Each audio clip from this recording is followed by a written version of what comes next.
પાકિસ્તાનમાં કેટલાક લોકો પાકિસ્તાનને સિમલા કરારમાંથી હટી જવા માટેનું માંગ કરી રહ્યા છે। તો આ સિમલા કરાર શું છે એના વિશે હું તમારી સાથે વાત કરીશ। નમસ્કાર। પહેલગામની ઘટના પછી ભારતે સિંધુ જળ સંધિ પર રોક લગાવી દેવાનું જે પગલું લીધું એ પછી પાકિસ્તાનમાં કેટલાક લોકો પાકિસ્તાનને સિમલા કરારમાંથી હટી જવા માટેનું માંગ કરી રહ્યા છે। તો આ સિમલા કરાર શું છે એના વિશે હું તમારી સાથે વાત કરીશ। મારું નામ રાજેશ શાહ છે અને તમે જોઈ રહ્યા છો ગુજરાતના સૌથી મોટા ડિજિટલ ન્યૂઝ પ્લેટફોર્મ ખબરછે.com।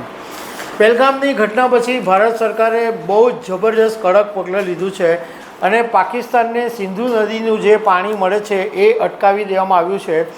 એને કારણે પાકિસ્તાનના કેટલાક લોકો એવી માંગ કરી રહ્યા છે કે ભારત અને પાકિસ્તાન વચ્ચે જે સિમલા કરાર થયો છે એમાંથી પાકિસ્તાને હટી જવું જોઈએ।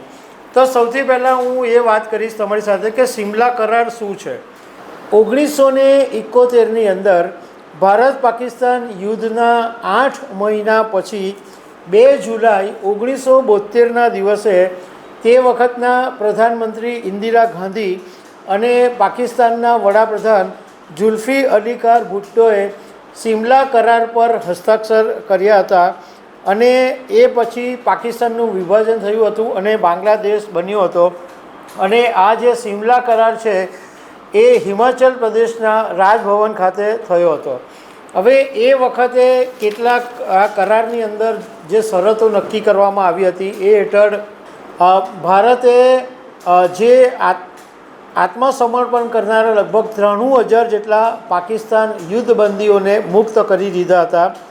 આ કરારની અંદર એવું નક્કી કરવામાં આવ્યું હતું કે ભારત અને પાકિસ્તાન વચ્ચેના સંબંધો સંયુક્ત રાષ્ટ્ર ચાર્ટર દ્વારા નિયંત્રણ થશે અને કોઈપણ મતભેદનો જે ઉકેલ છે એ શાંતિપૂર્ણ રીતે અને દ્વિપક્ષીય સંવાદના દ્વારા ઉકેલવામાં આવશે।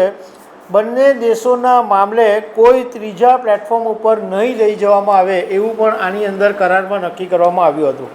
બંને દેશો ક્ષેત્રીય અખંડતાનું સન્માન કરશે અને એકબીજાના મામલાની અંદર હસ્તક્ષેપ નહીં કરે એવું નક્કી કરવામાં આવેલું અને બંને દેશોની જે સેના સરહદ પર ખડકેલી હતી એને પાછી બોલાવી દેવામાં આવશે અને યુદ્ધ વિરામ રેખા છે લાઇન ઓફ કંટ્રોલ નક્કી કરવામાં આવેલું એનું સન્માન કરાશે અને સાંસ્કૃતિક અને વિજ્ઞાનના ક્ષેત્રે ભારત અને પાકિસ્તાન એકબીજા સાથે આદાન પ્રદાન કરશે।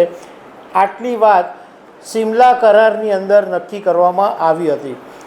હવે એ વાત કરું કે ધારો કે કોઈ સંજોગોની અંદર પાકિસ્તાન સિમલા કરારમાંથી હટી પણ જાય છે, સિમલા કરાર રદ થઈ જાય છે, તો ભારત પર શું અસર પડે? તો જાણકારોનું કહેવું એમ છે કે સિમલા કરારથી અત્યાર સુધીમાં ભારત પાકિસ્તાનના સંબંધો સુધારવાની અંદર કોઈ મદદ મળી નથી, કોઈ જ ફરક નહીં પડ્યો આ બધા શાંતિ કરારના નિયમો બન્યા તો પણ।